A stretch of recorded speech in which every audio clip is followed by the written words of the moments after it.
Ақтауда сұхбат алаңының аясында шешім қабылдау процесіне қоғамдық қатысу бойынша адам құқықтарының жүзеге асу сұрақтары талқыланды. Шара Еуропалық одақтың қолдауымен қоғамдық қатысу мектебі Батыс Қазақстан жобасы аясында ұйымдастырылды. 2 жылға созылған жоба барысында мониторинг және адвокаси тақырыптарында Маңғыстау, Атырау, Ақтөбе облыстарында бірнеше тренингтер болып өтті. Оқыту бағдарламасы адам құқықтарын қорғау, қоғамдық мониторинг құралдары, азаматтық бақылауды жүзеге асырудың құқықтары негізінде және адвокаси компаниялар ұйымдастыру тақырыптарын қамтыды.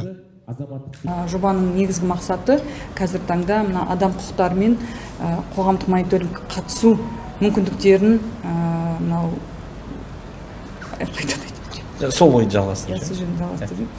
Жобамыздың негізгі мақсаты қоғам белсенділері мен үкіметтік емес ұйымдардың белсенді азаматтардың адам құқықтары бойынша қоғамдық мониторинг жасау, шешім қабылдау процесінің әдістерін меңгеріп және оны жүзеге асыруға қатыстыру.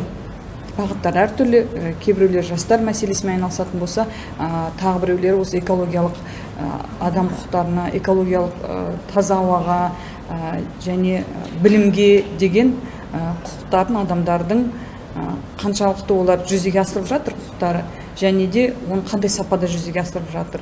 Ал кейбір грант иелері мысалға жолдың сапасы болсын, тағы да басқа осы мемлекет қызметтердің сапасын көтеруіне бағытталған жобалар жүзеге асырды.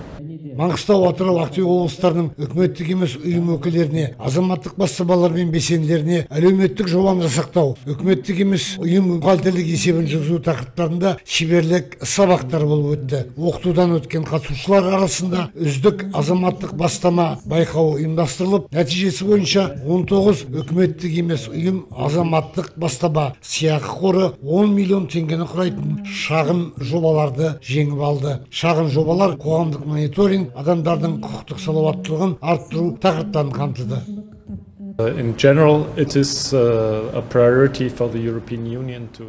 Еуропалық одақ өкілдігі адам құқықтары және демократия сұрақтарымен айналысатын азаматтық қоғам өкілдері мен қоғам белсенділерін Қазақстан Республикасының Конституциясымен кепілделінген құқық негізінде оқыту және мониторингке қатыстыру арқылы қолдау көрсетеді.